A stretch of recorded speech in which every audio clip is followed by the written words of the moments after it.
കേരളത്തിന്റെ വ്യവസായ രംഗത്തുണ്ടാവുന്ന മാറ്റങ്ങളെ പ്രശംസിച്ച് ന്യൂ ഇന്ത്യൻ എക്സ്പ്രസിൽ ലേഖനം എഴുതിയിരിക്കുകയാണ് കോൺഗ്രസ് നേതാവും എം പിയുമായ ശശി തരൂർ. വ്യവസായ രംഗത്തെ നേട്ടങ്ങൾ കൊയ്ത് കേരളം മുന്നേറുകയാണ് എന്ന് ശശി തരൂർ ലേഖനത്തിൽ വ്യക്തമായി പറയുന്നുണ്ട്. കേരളത്തിന്റെ ഈ മാറ്റം ആഘോഷിക്കപ്പെടേണ്ടതാണ് എന്നും തരൂർ ലേഖനത്തിൽ വ്യക്തമായി പറയുന്നുണ്ട്. ഒരു കമ്മ്യൂണിസ്റ്റ് സർക്കാർ മാറ്റങ്ങൾ ഉണ്ടാക്കുന്നത് അതിശയകരമാണ് എന്നും ലേഖനത്തിൽ പറയുന്നുണ്ട്.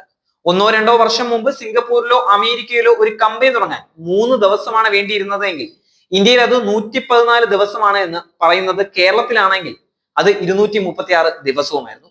എന്നാൽ ഒന്നോ രണ്ടോ ആഴ്ച മുമ്പ് കേരളത്തിൽ 2 മിനിറ്റ് കൊണ്ട് കമ്പനി തുടങ്ങാനാവുമെന്ന് വ്യവസായ മന്ത്രി പി രാജീവ് പ്രഖ്യാപിച്ച കാര്യം തരൂർ ലേഖനത്തിൽ വ്യക്തമായി എടുത്തു പറയുന്നുണ്ട്. ഇതൊരു അതിശയകരമായ മാറ്റമാണ്. ഏകജാലകത്തിലൂടെ അനുമതികൾ ലഭിക്കുമെന്ന് മാത്രമല്ല, അത് കണ്ണടച്ചു തുറക്കുന്ന നേരം കൊണ്ട് സംഭവിക്കുകയും ചെയ്യുന്നുണ്ട്.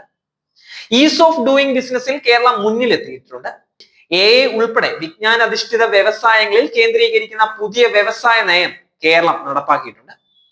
ഇയർ ഓഫ് എന്റർപ്രൈസസ് ഉദ്യമത്തിലൂടെ 2,90,000 MSMEകളാണ് സ്ഥാപിക്കപ്പെട്ടിട്ടുള്ളത്. ഈ മാറ്റങ്ങളെല്ലാം ആഘോഷിക്കേണ്ടത് തന്നെയാണ് എന്ന് തരൂർ പറയുന്നുണ്ട്.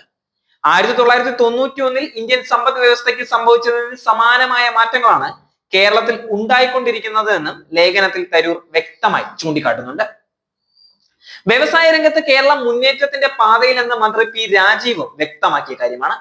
കൂടുതൽ കൺവെൻഷൻ സെന്ററുകൾ കേരളത്തിൽ വരണമെന്നും മന്ത്രി പറഞ്ഞിട്ടുണ്ടായിരുന്നു. പണിമുടക്ക് കണ്ടുപിടിച്ചതും നിലനിൽക്കുന്നതും കേരളത്തിലാണ് എന്നാണ് പലരുടെയും ധാരണ. എന്നാൽ യാഥാർത്ഥ്യം അതല്ല എന്നും അദ്ദേഹം വ്യക്തമാക്കിയ കാര്യമാണ്. കേരളത്തിൽ വലിയ തോതിൽ നിക്ഷേപം വരേണ്ടതായുണ്ട്. ലോജിസ്റ്റിക്സ് മേഖലയിൽ മാത്രം 2000 കോടിയിൽ പരം രൂപയുടെ നിക്ഷേപം വരുന്നുവെന്നും മന്ത്രി വ്യക്തമാക്കിയ കാര്യം തന്നെയാണ്. കിൻഫ്ര കൺവെൻഷൻ സെന്റർ ഉദ്ഘാടനം ചെയ്ത ശേഷം സംസാരിക്കുകയായിരുന്നു അദ്ദേഹം. അപ്പോഴാണ് ഇത് പറഞ്ഞിട്ടുണ്ടായിരുന്നത്.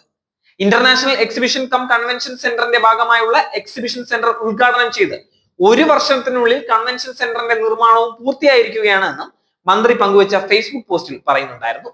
90 കോടിയുടെ പദ്ധതി പൂർത്തീകരണം സാധ്യമായതിന്റെ സന്തോഷത്തോടെയാണ് കൺവെൻഷൻ സെന്ററിന്റെ ഉദ്ഘാടനം നിർവഹിക്കുന്നത് എന്നും അദ്ദേഹം വ്യക്തമാക്കിയ കാര്യം തന്നെയാണ്.